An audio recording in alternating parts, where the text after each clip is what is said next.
byagucanze Rebeka we byagucanze ariko ijuru ryohereje marayika aje kugusobanura umuhungu ahungira kwa Labani ahungiye kwa Labani ageze kwa Labani ubwo hari kwa nyirarume Bibiliya irambwira ngo uyu mwana Esawu nawe aza yiruka yegera papa we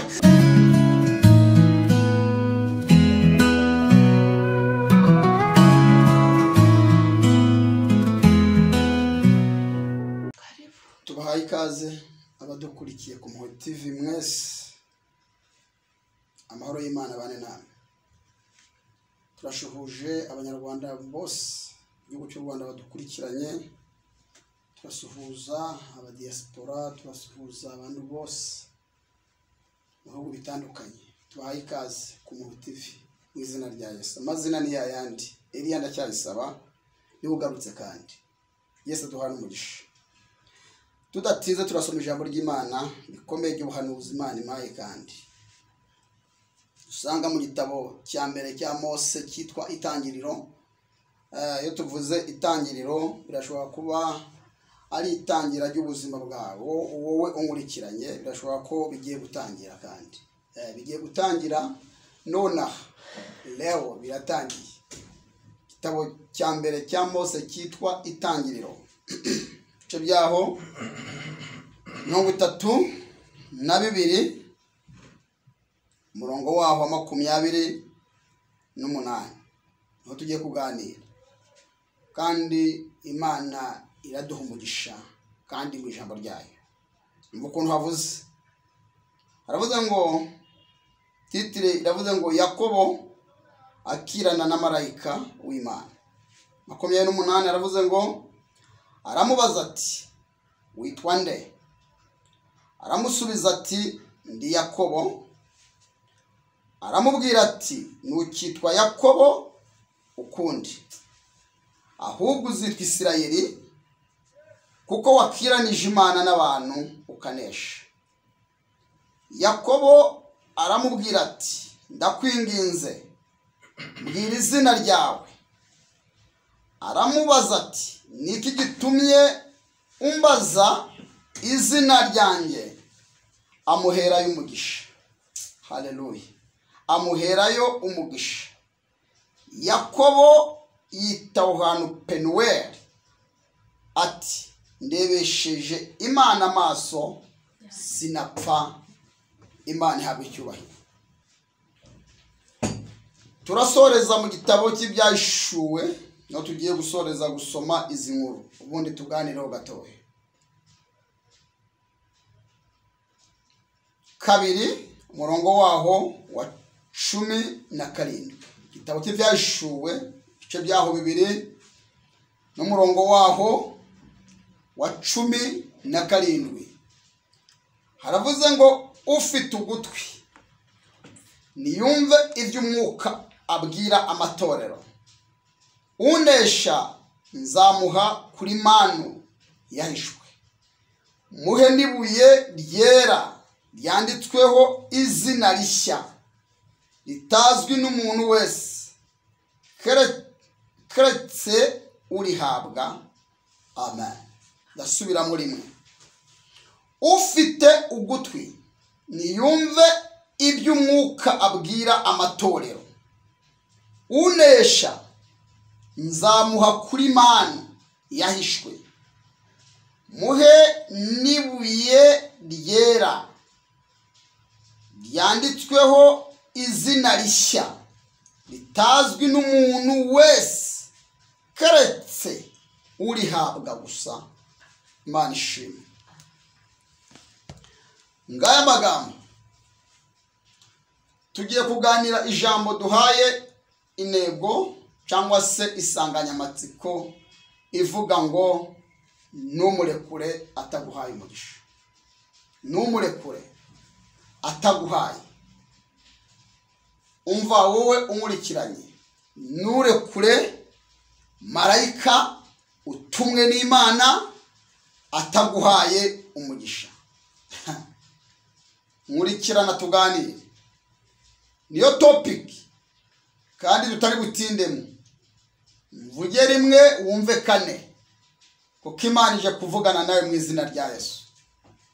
Situation yose urimo, ubuzima bwose uryamyemo, muhanda wose wicayeho, ahantu hose uri, nubwo abantu bahatinya kuhagera, ariko ijambo ry'Imana ntabwo ritinya kuhagera. Mana igusanza aho nyene muri ubwo buzima urimo. Rero tuganire.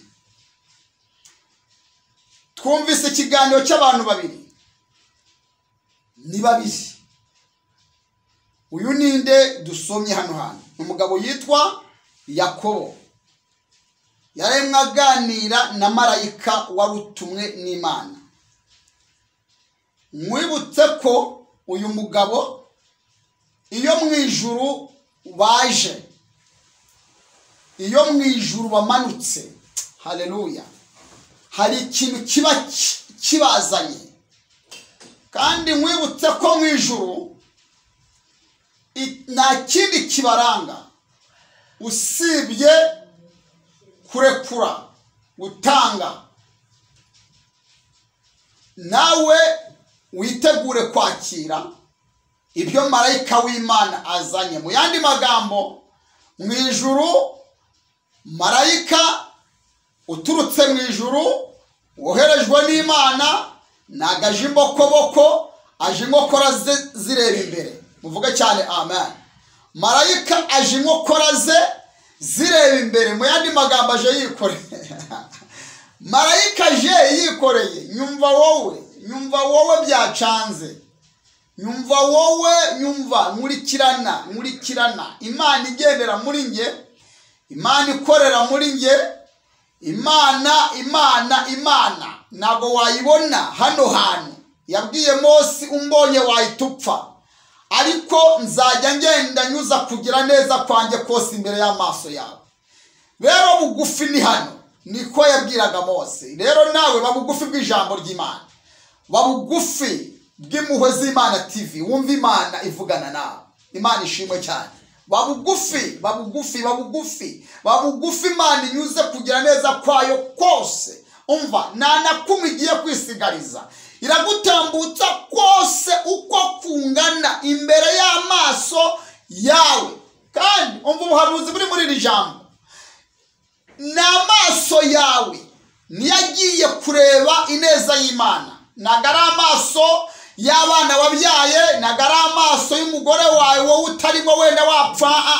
N'amaso yawe wowe umurikiranye, n'amaso yawe. Mu yandi magambo, iby'Imana yavuze abana bazabiryaho nawe wabanje kubiryaho, umugore azabiryaho wabiriyeho, umugabo azabiryaho wabiriyeho. Murikirana. Mbese mu yandi magambo, iby'Imana igiye gukora muri izi saha, iby'Imana igiye gukora ku mpuhwe z'Imana TV, bigiye kurya wowe n'abawe. Bigiye kurya wowe n'abawe.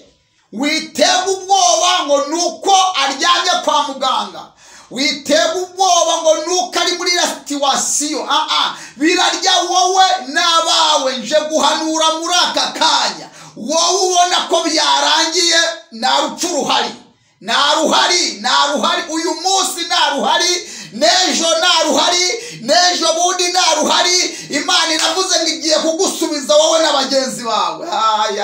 Iragusubiza wowe umurikiranye, wowe n'abagenzi bawe.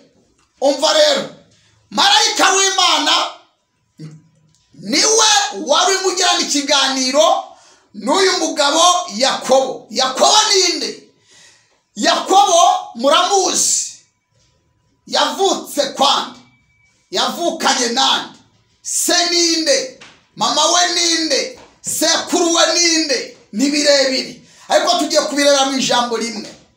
Yakobo afite imwe n'umugabo yitwa Esawu. Papa w'aba bana Yakobo na Esawu muramuzi, ni Isaka. Mama w'abano bana ni Rebeka. Isaka ni wa mwana wavutse mu myaka 100. imyaka 100 ya Abrahamu, 90 ya Sara.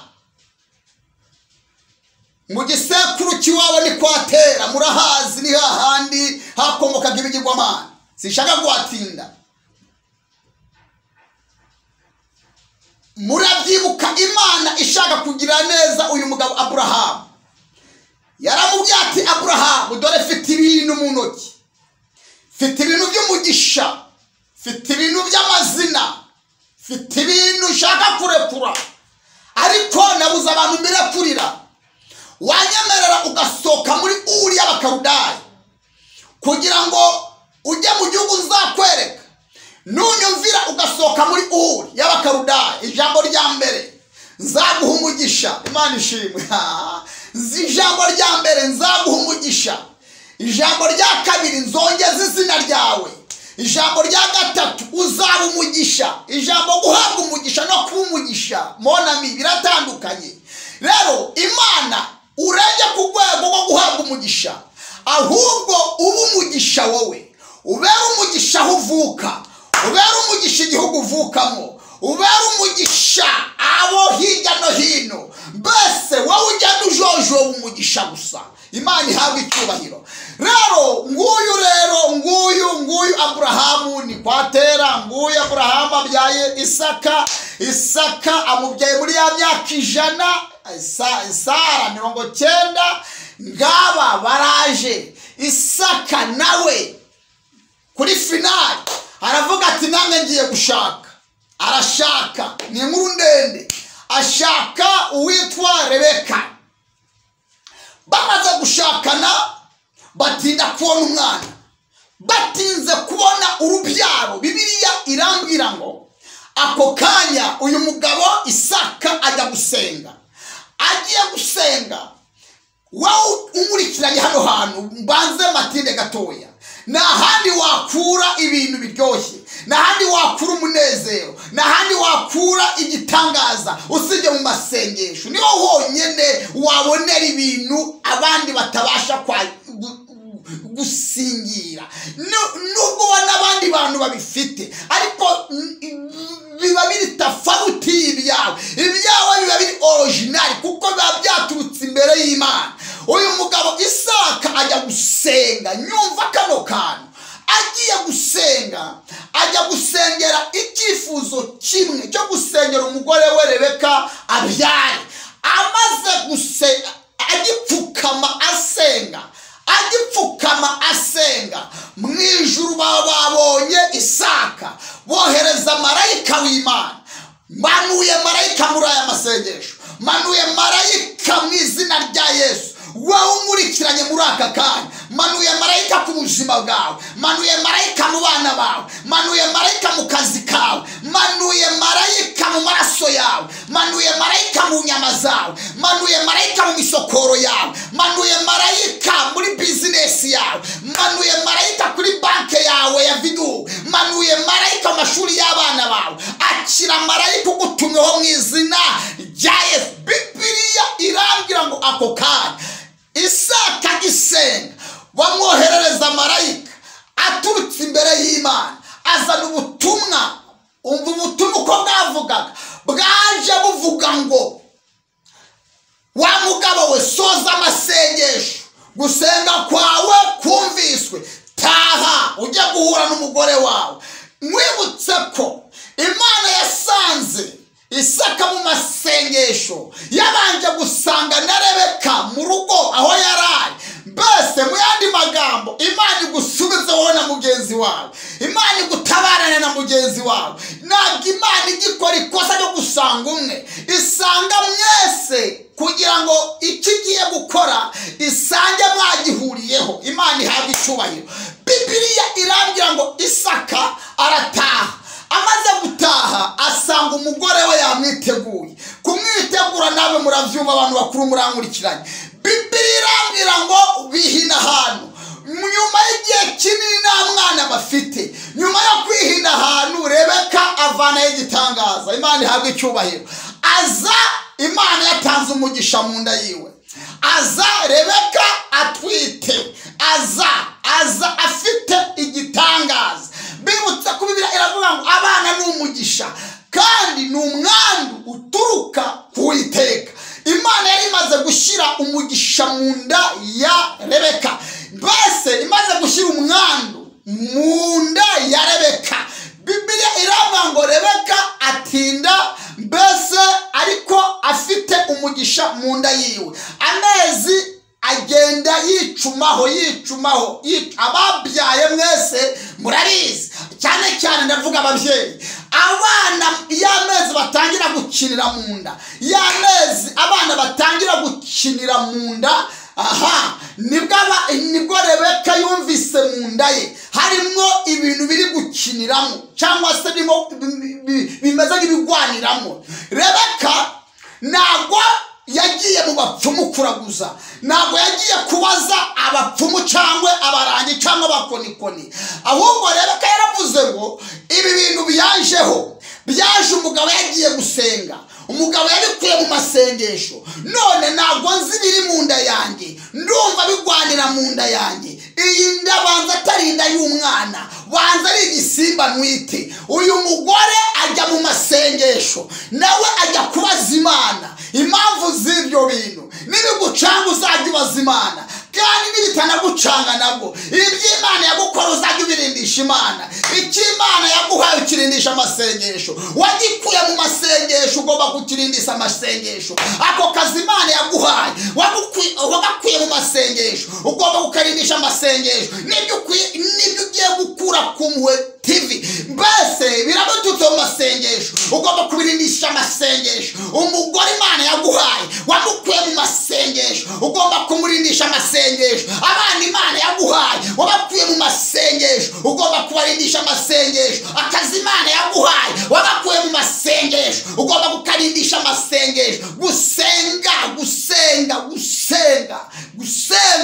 Gusenga ni intwari ikomeye cyane. Bibiliya irambwira ngo uyu mugore arapfukama agisenga, umva, agisenga. Mu ijuru baba bamubonye, nawe bakimubona bohereza marayika. Ariko dushimire Yesu, dushimire Imana itubona tugisenga, nubwo twaba tutaratangira no gusenga. Ibabonye ibyifuzo byawe. Umugabo yitwa Simon Kabera ndamukunda, niwe waririmbye indirimbo ivuga ngo ukwiye amashimwe. Hari ibyo unkorera naranasenga, mbese hari iby'Imana igikora tutaranasenga. Ugitera intambwe, Imana ibabonye ibyifuzo byawe. Ukigenda, Imana ibabonye ibyo ushaka. Nagira ngo ugifungura akakanya, ugikurikiranye Impuhwe TV, Imana ihita imenya ibyo ukeneye, ihita igiguhereza mu izina rya Yesu. Ese witeguye kugisingira? Ese witeguye kugifata? Fata umugisha w'Imana mu izina rya Yesu. Uyu mugore agipfukama, marayika w'Imana bayamubonye. Imana ibwira marayika ati genda umusange mu masengesho, umusobanurire impamvu y'ibiri mu nda ye, umusobanurire ibyo bintu biri kugwanira mu nda ye. Marayika w'Imana azana amakuru meza, marayika w'Imana azana amakuru meza atandukanye nayo yabwiwe n'abandi, atandukanye nayo yabwiwe n'abandi bantu. Uyu mugore yari yarabajije bamubwira ngo ntabwo tubizi, twebwe duheruka kubyara vuba, iyo mikino ntabwo tuyizi, ntabwo abana bacu bigeze bakina gutyo mu nda. Mbese marayika w'Imana azana amakuru ahabanye n'ibyo bamubwiye uyu mugore. Birashoboka ko yari yagiye mbese no mu bantu batandukanye, mu bavuzi mbese nakwimugwa atari yagize, ariko bamubwira ibitandukanye. Ariko marayika w'Imana akigera aho ngaho, ahita amubwira amakuru y'ibyo atwite mu nda yiwe. Amubwira amakuru, aramubwira ngo mugore umva, ijambo rya mbere humura, ijambo rya mbere tuzi umutima, ijambo rya mbere wihagarika umutima. Jyewe ndi marayika w'Imana, ndatumwe nurutse mu ijuru, jyewe nje gukubwira iby'Imana imbwiye. Umugore ati kagira inkuru. Marayika w'Imana aramubwira ati nona mu nda yawe utwite imanga. Imana ishimwe. Mu nda yawe utwite imanga, kandi si imanga gusa ahubwo ni n'amahanga. Iyo mikino wumva mu nda y'abo bana ntabwo ari ugukina bisanzwe kw'abana, ahubwo barimo barapfa ubuyobozi, barimo barapfa ubutegetsi. Umukuru azayoborwa n'umuto, umutoya azayobora umukuru. Ngaho genda ubyare. Uyu mugore abaza marayika ati nzabibwirwa n'iki?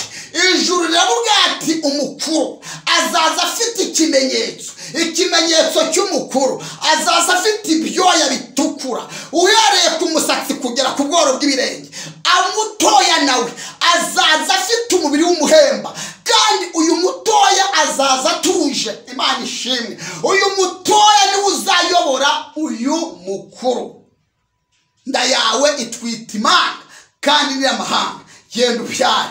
Nanjye reka nguhanurire mu izina rya Yesu. Reka nanjye manure magaze mu mavuta y'Imana. Reka nanjye manure magaze muri autorite y'Imana. Reka nanjye nguhanurire mama. Reka nanjye nguhanurire papa. Reka nanjye nguhanurire mushiki wanjye. Reka nguhanurire. Reka wewe uri mu Rwanda uneza amatwi cyangwa se urankurikiranye. Reka nguhanurire mu izina rya Yesu. Iyo ndumaze iminsi utwite utazi amakuru yayo, iyo ndumaze iminsi utwite udafite ishusho yayo, genda ubyare mu izina rya Yesu. Genda ubyare mu izina rya Yesu. Genda ubyare mu izina rya Yesu. Iyo nditagira ishusho, Imana yihaye ishusho. Ibyo bintu bitagira ishusho nibivuke mu izina rya Yesu. Nakazi umaze igihe udepoza, akira akazi mu izina rya Yesu. Mbese ni mariage umaze igihe upanga, akira gushaka mu izina rya Yesu. Mbese ibintu byose, iyo nda umaze igihe utwite, genda ubyare. Waba utwite umaze igihe utazi ibiri muri iyo nda yawe, Imana iravuze ngo genda ubyare mu izina rya Yesu. Nta kibazo uzahura nacyo, nta problem uri muzahura nayo. Yesu aravuze ngo genda ubyare. Dushimira marayika w'Imana uzanye amakuru mazima. Marayika w'Imana azanye amakuru atandukanye nayo bakubwiye. Abantu bavuze ko bitazemera, ariko ijuru rivuze ko bigiye kwemera. Abantu bavuze ko bizapfa bitagezeyo, ariko ijuru rivuze ko bigezeyo. Ijuru biteye amapine, biragiye mu izina rya Yesu. Kandi byije muri Kanani yawe.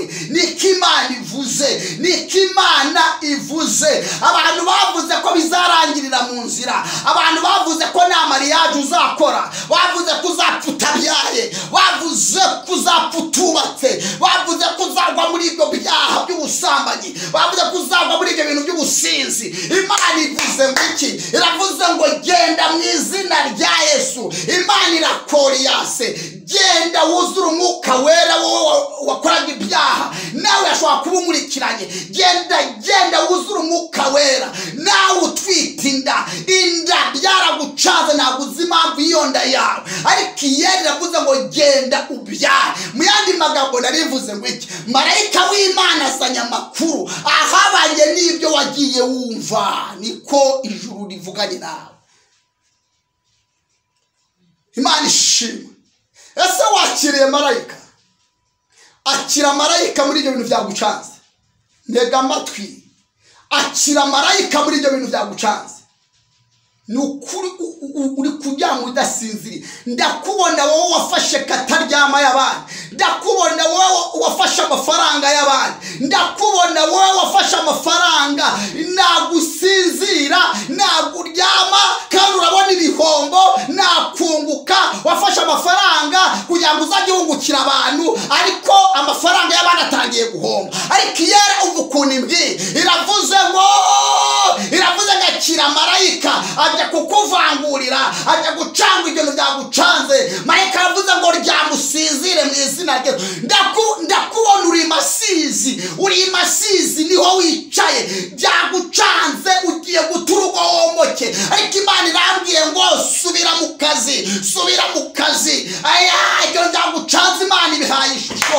Imana ishimwe cyane. Ndakubona ku muteremuko hano hepfo, byagucanze sha. Ariko Yeri irambwiye ngo irakurengeye, iragutabaye, kandi gutabariye ku Muhezera TV, ku Muhezi Imana TV. Ni Imana igutabariye. Ndakubona wewe uri muri Canada, uri kumva ibintu by'imisonga mu mutwe, uri kwibaza ko ari kanseri, ariko nta kanseri irimo. Yeri irambye ngo ryamutuze ryamusinzire irakubaze mu izina rya Yesu irakubaze nikiyeri vuze iryamire wowe nkurikiranye wewe byari byacanze uri muri Canada iyeri ukuntu imbwiye urankurikiranye irambwiye ngo yohereje marayika aje kugusobanurira mu izina rya Yesu akira marayika ni uzanye ibyawe kandi azanye amakuru ahabanye n'ibyo wagiye wumva niko ijuru rivuganye nanjye Imana ishimwe reka rero ndakubwire iri jambo wena ngiye gusorezaho tega amatwi uryumve niho ubuhanuzi bwawe bwose buri ko Imana ikunumyeho Imana ikunumyeho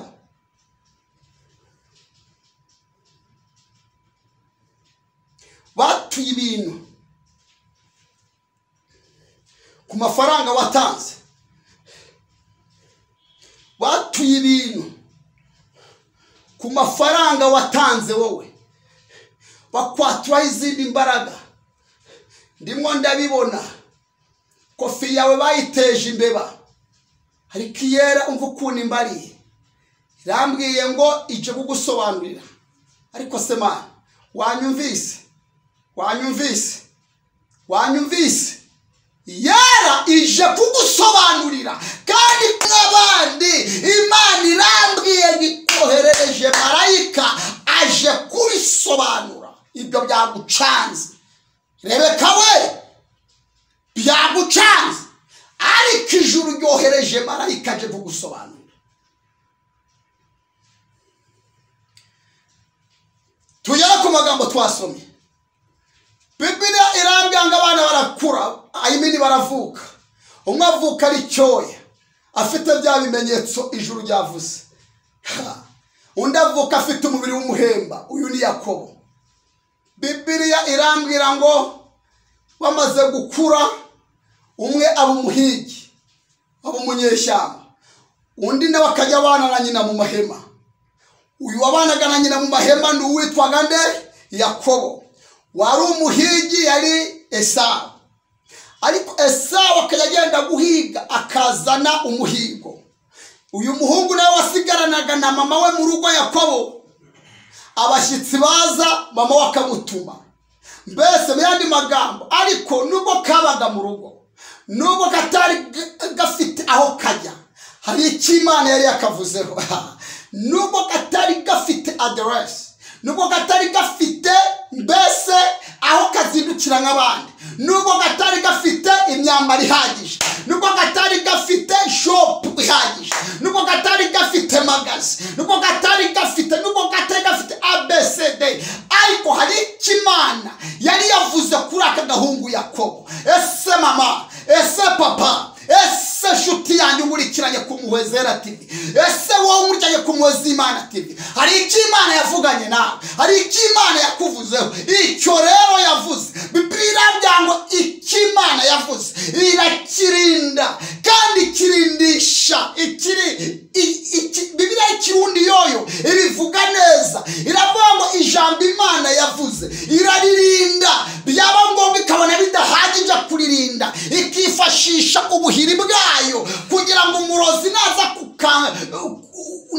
naza kucyubahuka Imana yegura ubuhiri bwayo umurozi naza mbese kukitushaho Imana yegura ubuhiri bwayo narinje guhanura mvuga ngo iki Imana yavuze ku buzima bwawe Imana irakirinda kana nubwo nta buzima bufatika kari gafite ariko hari icyo Imana yari yakavuzeho nawe uryamye mu rugo urabona n'akazi urabona nta hepfo nta ruguru nta muntu wita anko nta muntu wita muyomba nta muntu wita mama nta muntu wita garamisere nta muntu uri papa ukimama ariko umva mubwire nubwo bimeze bityo nshuti yanjye hari icyo Imana yakuvuzeho kandi icyo Imana yavuze irakirinze icyo Imana yavuze ikirindishije ubuhiri inshuti y'umusaraba irakirinze Imana ihabwa icyubahiro Biblia rero ngana ku musozo ivuze ngo iki Yakobo muramwibuka ariganya ibintu bya mukuru we amuriganya ubutware suwatamuriganya n'umugisha. Umuhungu ahungira kwa Labani, ahungiye kwa Labani, ageze kwa Labani ubwo hari kwa nyirarume. Bibiliya irambwira ngo uyu mwana Esawu nawe aza yiruka yegera papa we, aramubwira ngo papa wambyaye, nanjye nta kintu wamarira. Papa arabwira ngo nta na kimwe nakumarira. Umugisha Yakobo yawutwaye, yatwaye umugisha wawe, yatwaye n'ubutware bwawe, yaje yihinduye wowe, byose yabitwaye. Bibiliya irambwira ngo umwana akomeza aririra imbere ya se, akomeza aririra imbere ya se, asobanukirwa ko papa we agifite undi mugisha, asobanukirwa ko papa we agifite ibindi bintu. Nagira ngo nawe usobanukirwe Imana wakurikiye, nagira ngo nawe usobanukirwe Imana uri gusenga, nagira ngo nawe usobanukirwe Imana yakuremye. Imana ni papa, Imana ni so, Imana ntabwo izaguta, ntabwo izagutererana, Imana ntabwo izakureka mama, ntabwo izakureka papa. Imana ni Imana ya twese, nirobanura abantu ku butoni, ni ijambo rivuga. Ahubwo mu mahanga yose uyubaha agakora ibyo gukiranuka, uwo muntu Imana iramwemera. Nshuti y'umusaraba, uyu mwana asobanukirwa se ko itamukuzaho, ko afite akandi gakeregeshwa ku ruhande k'umugisha. Nubwo Yakobo yawutwaye, ariko yizera se ko agifite undi mugisha nawe yamuhaho. Bibiliya irambwira ngo umwana akomeza aririra imbere ya se. Nagira ngo nawe nuve imbere y'Imana, ntakikumari, ntakiguhaye. Ririra imbere y'Imana, wivuga ngo niko bimeze, wivuga ngo niko iwacu tumera, wivuga ngo iwacu ntabwo dushaka, wivuga ngo iwacu nta n'umwe waguze imodoka, wivuga ngo iwacu nta n'igitogotogo. Va muri izo analogue, va muri analogue mu izina rya Yesu, va muri analogue mu izina rya Yesu, va muri analogue. Ibyo ni iby'iwawe. Bibiliya ivuga ngo iki? Iravuga ngo iyo turi muri Kristo Yesu, ibya kera biba bishize, biba byibagiranye. Amateka y'iwacu aba yibagiranye, amateka yo kwaso aba yibagiranye, karande zaho uvuka ziba zibagiranye. Ciyo mukozi mu izina rya Yesu, ciyo karande yakometse muri uyu mujyi, ciyo karande mu izina rya urangurikiye, iyo karande yicagagure mu izina rya Bibiliya irambwira ngo uyu mwana Yakobo ahungira kwa Labani. Esawu akomeza kwaka se umugisha. Papa we abura ikintu yamumarira, kuko wose yari yawuhaye nde?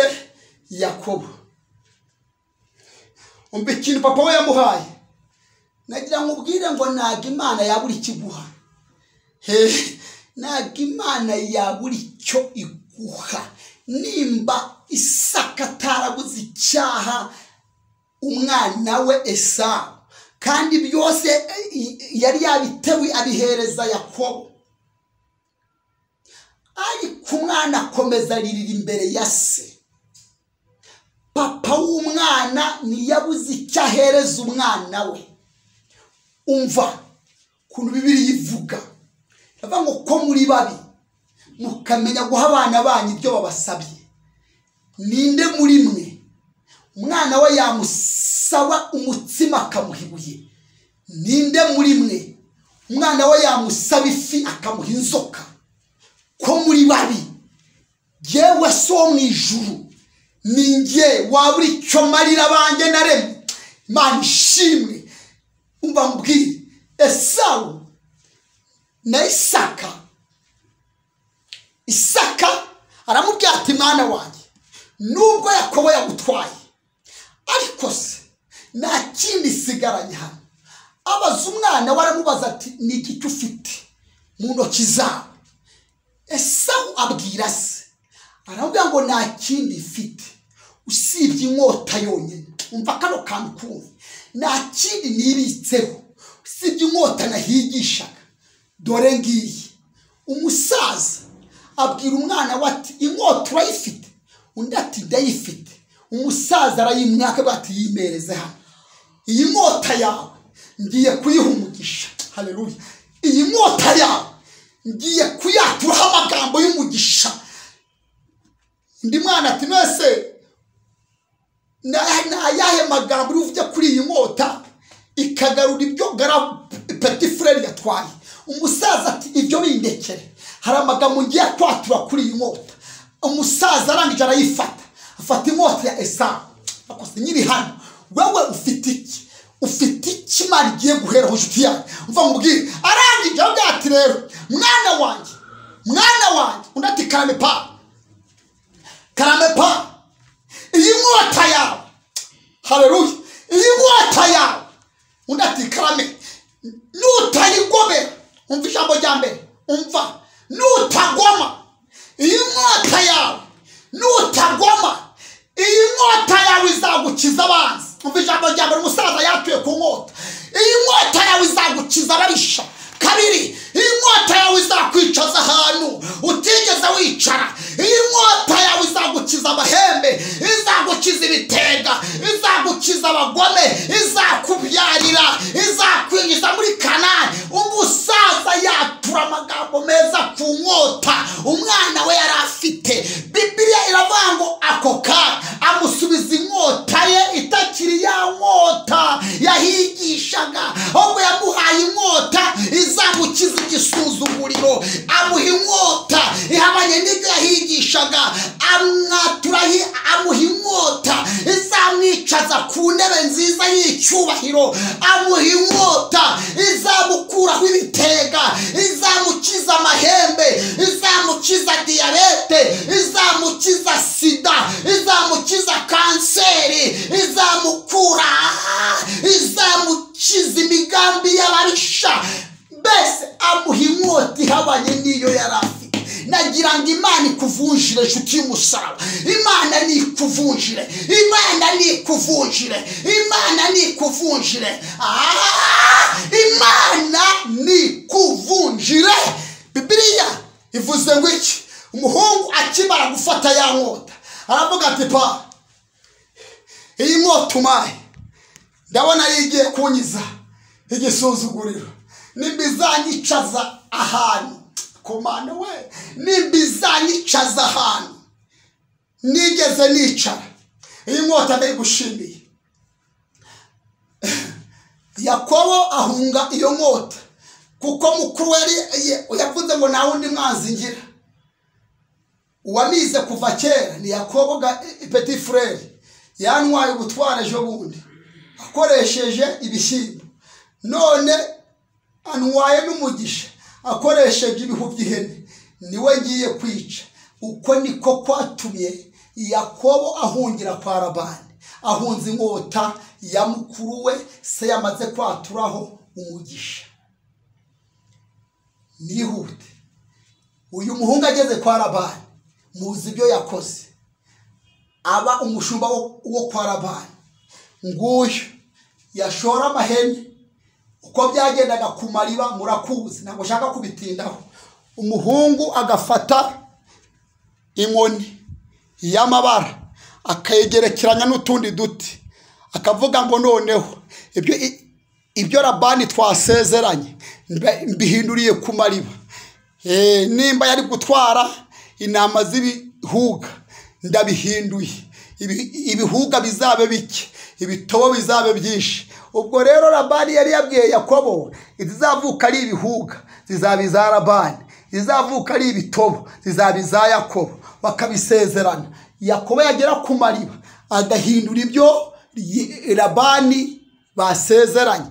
Nubwo yirukankaga gutyo, nubwo yanyuraga muri ubwo buzima gutyo, hari icyo Imana yari yamuvuzeho. Imana ishimwe. Ibyo Yakobo avuze Imana ikabishyigikira. Ibyo Yakobo yaturiye ku mariba Imana ikabishyigikira. Intama zajya kubyara, ibihuga bikaba bike, ahubwo ibitobo bikaba byinshi. Labani akabona ibitobo byabaye byinshi, agahindura akavuga ati noneho ubutaha ibitobo bizaba ibyanjye, ibihuga bizaba ibyawe. Yakobo yagera ku mariba akongera agakoresha bya bindi n'ubundi, akongera agafata za nkoni akazaturaho amagambo. Bibiliya ivuga ngo iki? Ako kanya ibihuga bese Labani biramucanga ibintu, ubutunzi Yakobo aragenda akubera umukire. Yakobo aramamara muri icyo gihugu. Yakobo agira abaja benshi, Yakobo agira abagaragu benshi, Yakobo agira intama nyinshi, Yakobo nguyu agira abagore, uwitwa Leya, uwitwa Rasheli, ngaba baja bose. Yakobo abana nabo bose babyaraho abana 11. Ni amateka maremare. Bibiliya irambya ngo nyuma y'uko ruzenguruko rwose, niho ngeze sasa dusenge, nyuma y'uko ruzenguruko rwose Yakobo akumbura iwabo. Nagira ngo mbibutse nshuti z'umusaraba, Yakobo akumbura ahavuka.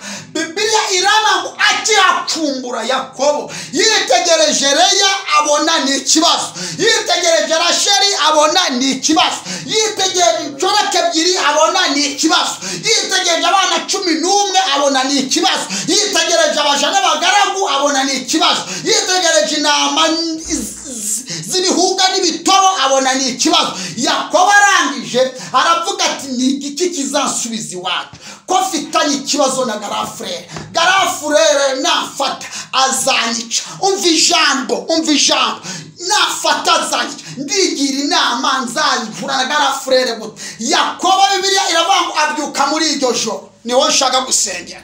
Abyuka muri iryo joro afata Leya, afata Rasheli, abambutse icyambu cyitwa Yaboki, abagejeje hakurya. Yakobo agaruka wenyine.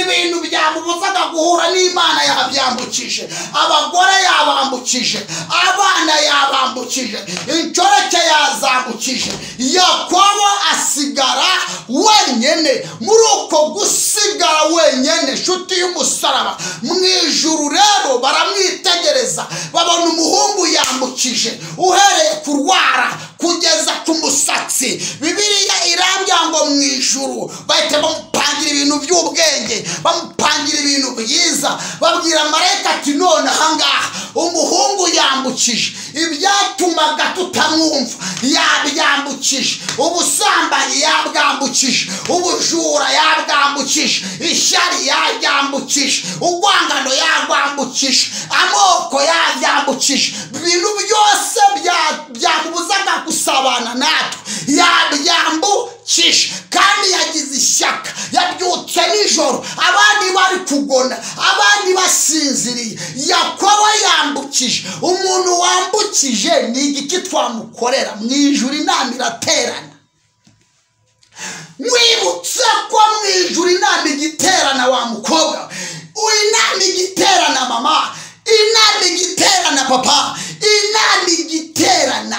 Manuye inama yo mu ijuru muri uyu mugoroba. Akira inama mu izina rya Yesu. Inama niterane ku kazi kawe, inama yo mu ijuru niterane n'akazi kawe, bakigeho mu izina rya Yesu. Inama yo mu ijuru niterane abana bawe babigeho mu izina rya Yesu. Dore uko bambaye, dore uko biga, dore uko barara, dore uko bavuga. Inama yo mu ijuru niterane ku bw'abana bawe, inama yo mu ijuru niterane ku bw'akazi kawe, inama yo mu ijuru niterane ku bw'urwo rugo rwawe rwasenyutse, inama yo mu ijuru niterane kuri iyo diyabete urwaye, inama yo mu ijuru niterane kuri iyo sida urwaye.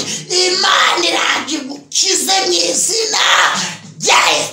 Inama yo mu ijuru iraterana ku bw'umugabo wambukije.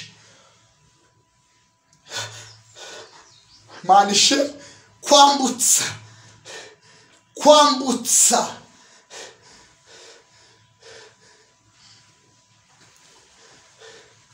mu ijuru bahereza ibintu bibiri marayika, baramubwira ngo uyu mugabo reka tumurebere aho atareba.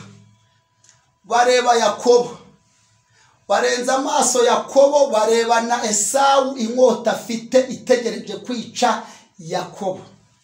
umva ikintu cya mbere mu ijuru bakoreye Yakobo. Yakobo yararimo asenga ati Mana nyihera umugisha. Yakobo nigeze asenga asaba izina rishya, never.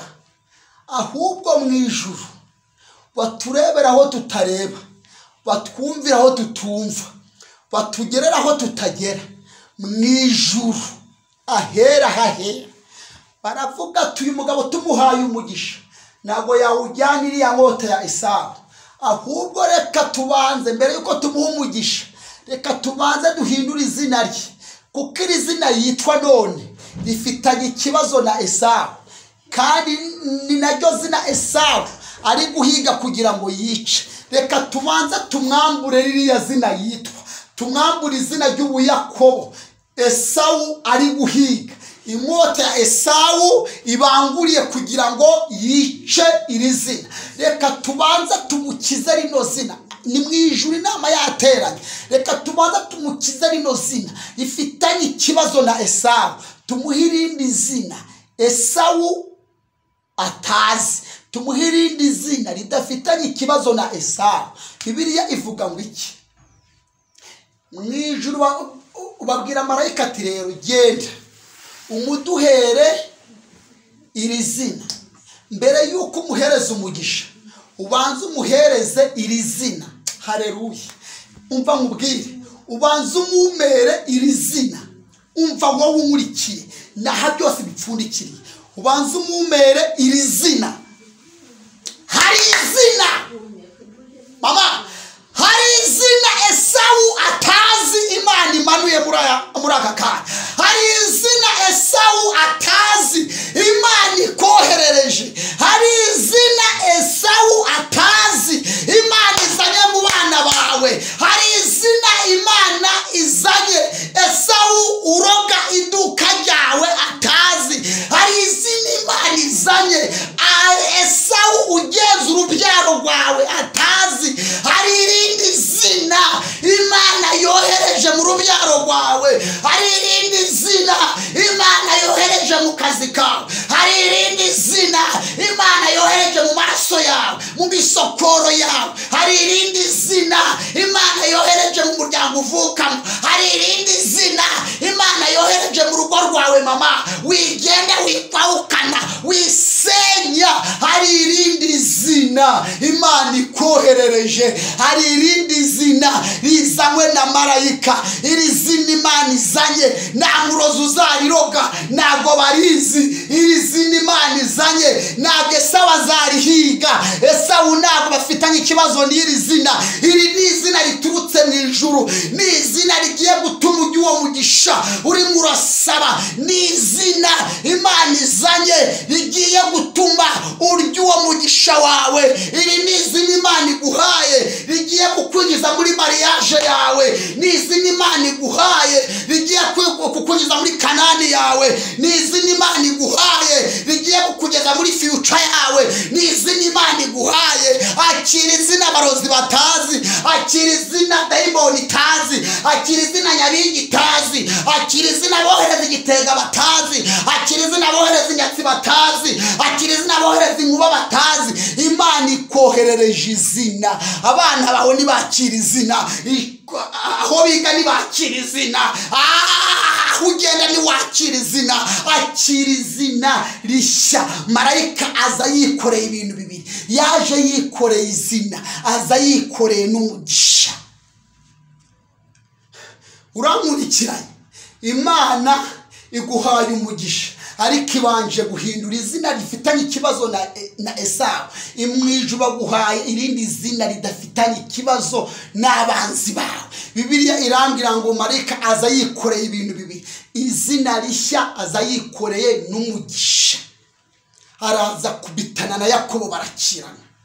Bamaze gukirana, umwe ati ndekura, undi ati singurekura, undi ati ndekura, undi ati singurekura. Marayika ati ndekura, Yakobo ati singurekura. Marayika ati ni iyihe mpamvu tumutandekura? Yakobo ati singurekura utambaye umugisha. Marayika ati ndekura burakeye. Yakobo ati singurekura utangwe izina ry'umwami. w'umwaku, izina abarozi baroga ndashaka kurinyiza nk'umugisha, ndashaka umugisha, ndashaka umugisha. Umugore hari afite Rasheli si umugisha, Leya si umugisha, ntabwo ari umugisha. Ndashaka undi mugisha uturuka mu biganza byawe, bijya n'ibyo nagiye nihambahambira iburyo n'ibumoso, ariko ndashaka umugisha uturuka mu biganza byawe. Marayika arangije bugiye gucya aramubwira ngo wowe unyaka umugisha witwa nde? Yakobo ati jye nitwa Yakobo, niryo zina ryanjye, uhereye kera niryo navukanye, niryo zina ryanjye. Marayika aramubwira ati uva mu byeya umva mu byeya Yakobo we, uhereye none umva ijambo marayika yabwiye Yakobo, uhereye none ukimara kwemera izina ryawe ribi, uhereye none nukitwa Yakobo ukundi, ahubwo uba Isirayeli, kuko wakiranije Imana n'abantu ukanesha. Bibiliya irambwira ngo amuhera y'umugisha. Nagira ngo Imana iguhera umugisha. Mama umva manure, Imana niguhera umugisha muri izo nyanya ucuruza, Imana niguhera umugisha muri iryo duka wicayemo. Uri Matewusi hano, Imana nihaguhera umugisha. Uri muri Amerika mu kazi, Imana nihaguhera umugisha. Uri muri Aziya, Imana nihaguhera umugisha. Mu yandi magambo Imana iguhera umugisha y'ubusaza. Akira umugisha w'Imana mu izina rye. Ijambo ryavuze ngo akimara guhindurirwa izina, marayika itamuhereza n'umugisha, amuhera y'umugisha. Akira umugisha, aho bazinze hafatira umugisha, aho bavuze ko bitazemerera hafatira umugisha. Biremeye niko Imana ivuze. Akira umugisha mu izina rye. Abana bawe nibakira umugisha. Erega uri umunyamugisha. Hari ubwoko butavumika bwitwa abanyamugisha, bufite Imana nyamana igendera muri bwo, ntabwo bavumika. Uramenye ntukapfe kuvuma Balamu we. Bibiliya iramanga Imana imuherayo umugisha. Dushima Imana mu izina rya Yesu. Imana kwiguhaye umugisha, abavuze ko bitazemera barajya hehe? Imana kwivuze ngo akira umugisha. Niyihe Imana ishima amuherayo umugisha.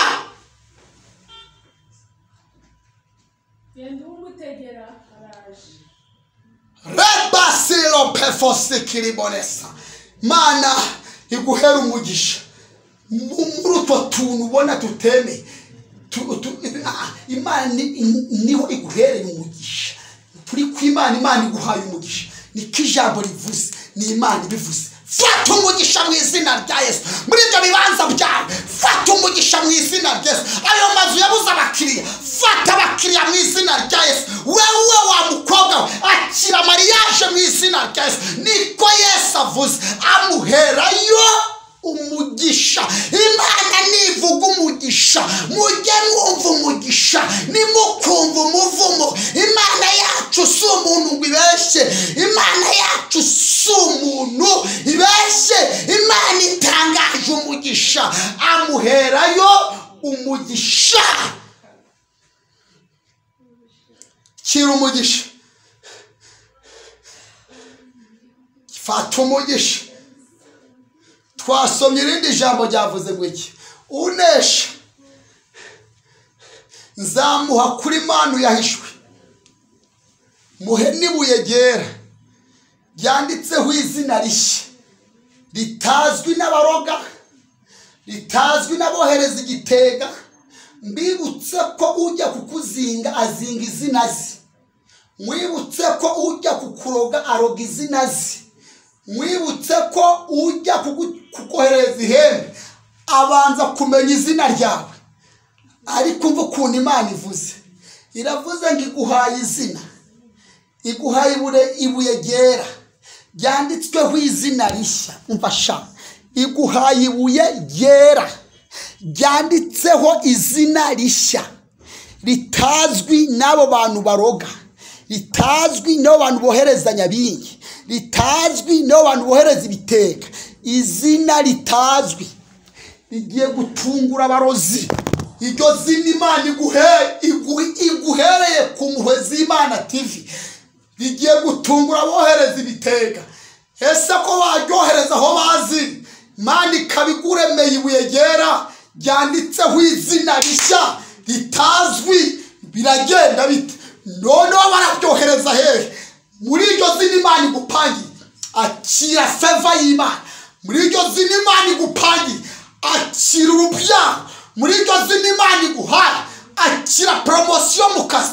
Muri iryo zina Imana iguhaye akira kuzura umwuka wera. Muri iryo zina Imana iguhaye akira izindi mbaraga. Muri iryo zina Imana iguhaye akira igishoro. Muri iryo zina Imana iguhaye akira mariage. Muri iryo zina Imana iguhaye gucometse mu ijuru mu izina rya Yesu. Muri iryo zina Imana iguhaye byamusinzire. Muri iryo zina Imana iguhaye wabuze ibitotsi akira ibitotsi. Muri iryo zina Imana iguhaye urarureba sinzira. Muri iryo zina Imana iguhaye wahombaga ariko ntuzongera guhomba akira umugisha. Umugisha uziye mu izina rishya. Muri Yakobo wahombaga ukitwa Yakobo wahombaga wararudasinziriye ukitwa Yakobo byari byagucanze no kubona amafaranga ya esasi byari byabaye izina rya Isirayeli. Imana igiye kuguha kwitwara. Izina rya Isirayeli Imana igiye kukuzamurira inzu. Izina rya Isirayeli igiye kugukiza diabete. Izina rya Isirayeli igukijije kanseri. Izina rya Isirayeli rije rishoranye n'ibindi bintu. Akira igitangaza akira umugisha akira mu izina rya Yesu.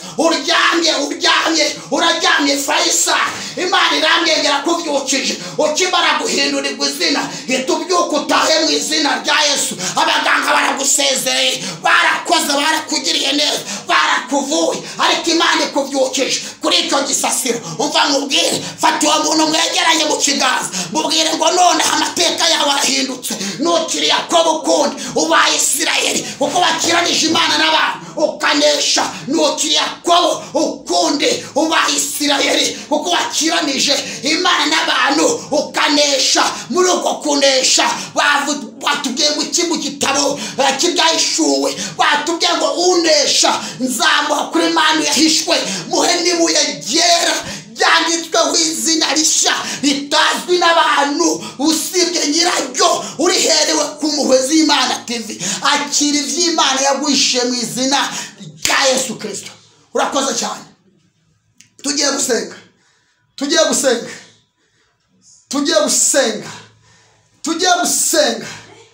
Ndagusengera wowe uryamye sehashika. Ndagusengera wowe uryamye ku Muhima. Ndagusengera wowe uryamye Faisal. Ndagusengera wowe uryamye mu rugo. Ndagusengera wowe uryamye.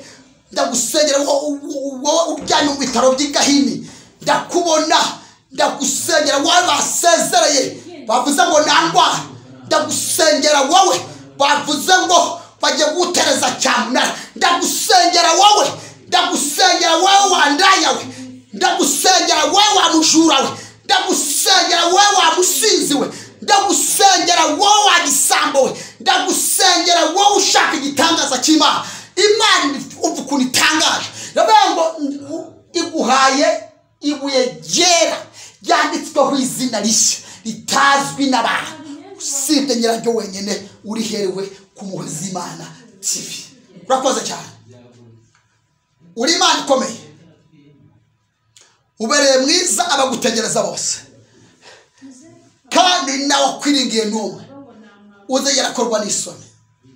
Utangaje ijambo rikomeye ku bantu baryamye Faisal, ku bantu bari muri Aziya, ku bantu bari muri Congo, ku bantu bari i Burundi, ku bantu bari muri Ghana, ku bantu bari diaspora, ku bantu bari muri Amerika, ku bantu bari ku mugabane w'Uburayi. Mu izina rya Yesu utangaje izina rishya. Utangaje izina ritazwi. Ritangaje izina ritazwi mu izina rya Yesu. Abanyarwanda udutangarije izina rishya. Utwemereye izina rishya. Abohereza ihembe batazi, abohereza igitega batazi, abohereza nyabingi batazi. Izina utwoherereje niryo tugiye kuboneramo favor. Izina utwoherereje niryo tugiye kubyariramo. Wa mugore we wari umaze imyaka 10 n'arubyaro. Imana iravuze ngo mu izina itangaje rya Isirayeli akira urubyaro. Urize ufata kunda yawe mu izina rya Yesu. Fata kuri yo yawe musengere. Wowe umaze imyaka 10 iwawe aho washatse ni wowe batota, ni wowe batuka, uri uri ingumbi itabyara, ariko Imana itangaje umwana w'umuhungu. Akira umwana w'umuhungu, akira umwana w'umuhungu, akira umwana w'umuhungu, akira umwana w'umuhungu, akira umwana w'umuhungu, akira umwana w'umuhungu. Kandi uzamwite impano y'Imana, n'impano y'Imana, n'impano y'Imana. Mama iguhereye impano kuri ku Muhwezi Imana TV. Imana iguhereye impano ku Muhwezi Imana TV. Wowe bari gutuka wa mama we ko uri ingumbi itabyara, ndabona Imana iguhaye umwana w'umuhungu. Uzamwite impano y'Imana, uzamwite impano y'Imana. Imana ikuremeye igitangaza, Imana ikuremeye igitangaza. Mwizina Imana iguhaye, mwizina Imana iguhaye, izina Imana ikuremeye, izina Imana iguhaye rya Isirayeli ritandukanye n'irya Yakobo. Izina rya Isirayeli akira n'ibije ibirikurikiye, akira ibije bikurikiye iryo zina, akira ibije bikurikiye iryo zina, akira ibije bikurikiye iryo zina. Iryo zina ntabwo rigenda ryonyine, izina rya Isirayeli rigenda ryikoreye umugisha, izina rya Isirayeli rigenda ryikoreye amafaranga, izina rya Isirayeli rigenda ryikoreye amazu, izina rya Isirayeli rigenda ryikoreye Mwuka Wera. Izina rya Isirayeli nta gihombo kiba muri iryo zina, nta gihombo kiba muri iryo zina, nta nyatsiba muri iryo zina, nta karangiza muri iryo zina, nta bugumba buba muri iryo zina. Akira izina mu izina rya Imana. Ihinduye izina ryawe, ntukiri Yakobo ukundi, ahubwo ubaye Isirayeli, kuko wakiranije Imana n'abantu ukanesha. God bless you. Ndagusengeye mu izina rya Yesu. Akira umugisha w'Imana. Mu yandi magambo, wicanye n'umuntu umwe cyangwa wicanye n'abantu babiri, umbere ikiganza umubwire ngo Imana iguhere umugisha aho igusanze.